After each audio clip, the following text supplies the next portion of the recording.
Ovarian cancer হলো নারীদের একটি বিশেষ অঙ্গ আছে জরায়ুর পাশে ডিম্বাশয়। এই ডিম্বাশয়ে যখন অস্বাভাবিক কোষ বৃদ্ধি পায় বা অস্বাভাবিক কোষ বিভাজন করে তখন এটাকে আমরা সাধারণত বলি টিউমার। এই টিউমারটি যখন ক্যান্সারের রূপ ধারণ করে বা ম্যালিগন্যান্সির দিকে যায় তখন এটি ওভারিয়ান ক্যান্সার নামে পরিচিত। কিছু আছে মডিফায়েবল কজ বা যে কারণগুলো আমরা পরিবর্তন করতে পারি, এবং কিছু কারণ আছে আনমডিফায়েবল কজ, যে কারণগুলো আমরা পরিবর্তন করতে পারি না। নিজের দেহের ওজনের কারণে ওভারিয়ান ক্যান্সারের ঝুঁকি বাড়তে পারে। যদি ওজন বেশি হয় ঝুঁকি বেড়ে থাকে। পাশাপাশি কিছু হরমোনাল কারণ আছে, হরমোন রিপ্লেসমেন্ট থেরাপি অথবা দীর্ঘদিন ওরাল কন্ট্রাসেপটিভ পিল বা জন্ম নিয়ন্ত্রণ বড়ি যদি ইউজ করা হয় তাহলে ওভারিয়ান ক্যান্সারের ঝুঁকি বাড়ে। আরও কিছু মডিফায়েবল বা পরিবর্তনশীল কারণ আছে, যেমন হচ্ছে কিছু নারী ইচ্ছা করে হয়তোবা তারা দেরিতে সন্তান গ্রহণ করছেন অথবা দেরিতে সন্তান ধারণ করছেন, তাতে করে শরীরে হরমোনের প্রভাবটি বেড়ে যায়, এতে করে দেখা যায় যে ওভারিয়ান ক্যান্সারের ঝুঁকি বাড়ে ইত্যাদি। কিছু আনমডিফায়েবল কজ আছে, যেমন ধরা যায় হচ্ছে বংশগত বা জিনগত কারণ। যেমন ওভারিয়ান ক্যান্সারের জিনগত কারণের মধ্যে সবচেয়ে বড় কারণ একটি আছে, সেটা হচ্ছে BRCA1 BRCA2 বলা হয়, BRCA1-2 জিন মিউটেশন। এই কারণগুলো অপরিবর্তনশীল। এতে যদি জিনগত পরিবর্তন থেকে থাকে কারো বংশে বা কারো নিজের শরীরে, তাহলে তার ওভারিয়ান ক্যান্সারের ঝুঁকি বাড়ে। এতে দেখা যায় যে যেমন ওভারিয়ান ক্যান্সারের পেশেন্ট বলছে যে আমার ক্ষুধা-মন্দা লাগছে বা পেটটা ভরা ভরা লাগছে, পেটে একটা অস্বস্তি ভাব, পেটটা ফেঁপে থাকা, ফুলে থাকা ইত্যাদি সিমটমসগুলো খুব কমন। এরকম সিমটমস নিয়ে দেখা যায় যখন রোগী ডাক্তারের কাছে যাচ্ছে বা চিকিৎসকের শরণাপন্ন হচ্ছে, তখন কিছু পরীক্ষা নিরীক্ষার মাধ্যমে ওভারিয়ান ক্যান্সার সাধারণত ধরা পড়ে। তাছাড়া কিছু লক্ষণ বা সিমটমের মধ্যে আছে নারীদের যে প্রতি মাসে মাসিক হয় সেই মাসিকের ধরনে পরিবর্তন, যেমন মাসিকে অতিরিক্ত রক্তপ্রবাহ হওয়া বা মাসিকে অতিরিক্ত ব্যথা হওয়া বা মাসিকের প্রতি মাসে মাসে না হওয়া ইত্যাদি নানা ধরনের লক্ষণ দেখা যায়। তাছাড়া আমরা বলে থাকি কিছু ইউরিনারি এবং হচ্ছে বাওয়েল সিমটমস, যেমন হচ্ছে পেশেন্টের ঘন ঘন প্রস্রাবের চাপ হওয়া বা ঘন ঘন প্রস্রাব আসা, বা রোগীর দেখা যায় যে মাঝে মাঝে পায়খানার যে তার নর্মাল যে নিয়মে হয়ে থাকে সেটি মলত্যাগের অভ্যাসে পরিবর্তন হওয়া ইত্যাদি সিমটমসগুলো দেখা যায়। ওভারিয়ান ক্যান্সারের চিকিৎসা বা ট্রিটমেন্টের মধ্যে প্রধানতম চিকিৎসা হলো সার্জারি। সার্জারির মাধ্যমে ওভারিয়ান ক্যান্সারে কমপ্লিট সার্জিকোপ্যাথোলজিক্যাল স্টেজিং করতে হয়।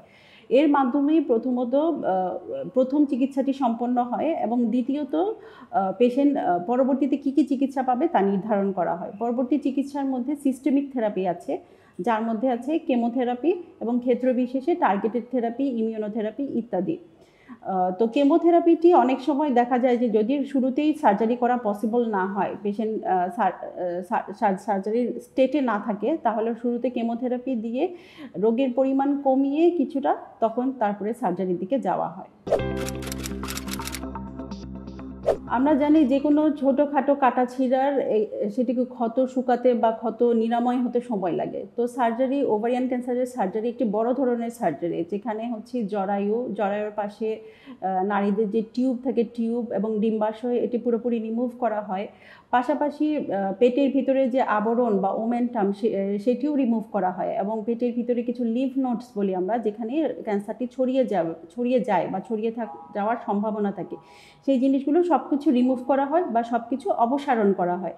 তাতে করে দেখা যাচ্ছে এটি শুকাতে বা এই ক্ষত নিরাময় হতে একটি সময় লাগে।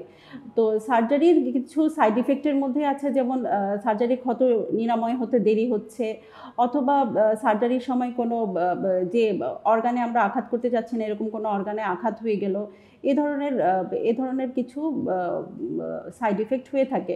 তবে যেটি আমি বলবো যে সার্জারি সাইড ইফেক্টের কথা ভেবে রোগীর মোটেও চিন্তিত হওয়া উচিত নয়, কারণ হচ্ছে বাংলাদেশে এখন অনেক যোগ্যতা সম্পন্ন গাইনো অনকোলজিস্টরা প্র্যাকটিস করছেন বা সেবা প্রদান করছেন।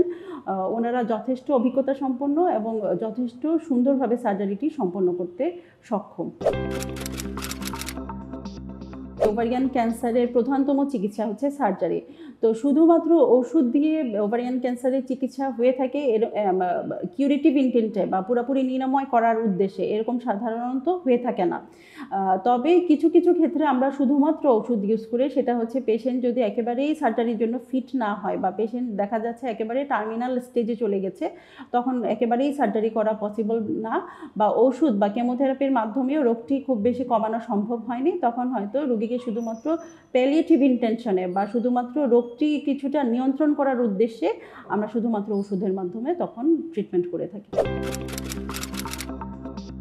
সার্জারির পরে অথবা আগে কেমোথেরাপি দেওয়া প্রয়োজন বা যে কোনো ধরনের সিস্টেমিক থেরাপি প্রয়োজন। তো সিস্টেমিক থেরাপিটা একটি নির্দিষ্ট ইন্টারভেল বা নির্দিষ্ট সময় পরপর দিতে হয়, সেটা 3 সপ্তাহ হতে পারে বা ক্ষেত্র বিশেষে 1 সপ্তাহ 2 সপ্তাহ হতে পারে।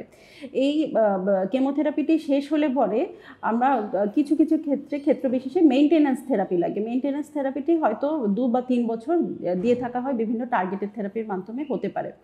তো এসব চিকিৎসা শেষ হওয়ার পরে সাধারণত ফলো আপ, যেটা মানে মূল চিকিৎসাটা শেষ হলে ফলো আপটা প্রথম 2 বছর আমরা একটু ঘন ঘন বা একটু রেগুলার ইন্টারভেলে করতে বলি। সেটি সাধারণত এরকম 3 বা 4 মাস পর পর, এবং পরবর্তীতে দেখা যাচ্ছে 2 বছর পর্যন্ত রোগী যদি ভালো থাকে, পরবর্তী 3 বছর আমরা আরেকটু ইন্টারভেলটা বাড়িয়ে দিই বা আরেকটু কম ঘন ঘন আসতে বলি। তখন হয়তো 5-6 মাস পর পর রোগীরা আসেন বা আমরা সেটাই অ্যাডভাইস করে থাকি, এবং পরবর্তীতে রোগী যদি আরও ভালো থাকেন পরে হয়তো বছরে একবার করে আমরা ফলো আপটা করতে বলি। দীর্ঘ একটি প্রক্রিয়া সম্পন্ন করতে অবশ্যই রোগীর নিজস্ব মানসিক জোরের যেমন প্রয়োজন, তেমন তার পারিপার্শ্বিকতা থেকে তার আত্মীয় স্বজন বলেন, বন্ধুবান্ধব বলেন, তাদের যে সাপোর্ট সেটি খুবই জরুরি। এবং এক্ষেত্রে রোগীকে সবসময় বা রোগীর পরিবার পরিজনদের সবসময় এটি মাথায় রাখতে হবে যে এটি একটি দীর্ঘ পথ, যেটা ধৈর্যের সাথে সম্পন্ন করতে হবে।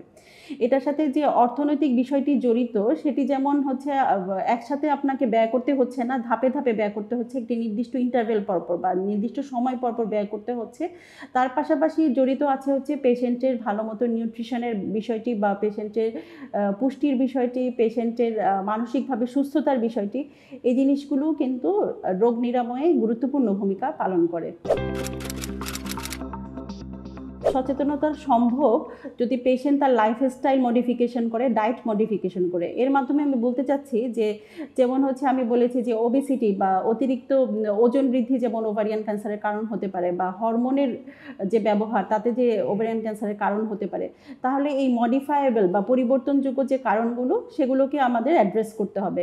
সেটি কিভাবে সম্ভব? যেমন হচ্ছে অতিরিক্ত তেল চর্বিযুক্ত খাবার পরিহার করা, নিয়মিত ব্যায়াম করা, পুষ্টিযুক্ত খাবার, সুষম খাদ্য গ্রহণ করা নিয়মিত, এবং হচ্ছে অতিরিক্ত যেমন হরমোনের ব্যবহার, যেমন হচ্ছে ওরাল কন্ট্রাসেপটিভ পিল বা হচ্ছে হরমোন রিপ্লেসমেন্ট থেরাপি, যেগুলো হচ্ছে ইস্ট্রোজেন এবং প্রোজেস্টেরন সমৃদ্ধ পিল জন্ম নিয়ন্ত্রণের জন্য ব্যবহার করা হচ্ছে।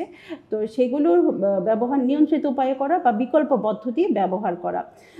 তাছাড়া নারীদের আরেকটি প্রধান কারণ হলো দেরিতে সন্তান গ্রহণ করা। এই বিষয়টি সম্পর্কেও নারীদের সচেতন হতে হবে যে এটিও একটি ওভারিয়ান ক্যান্সারের কারণ হতে পারে।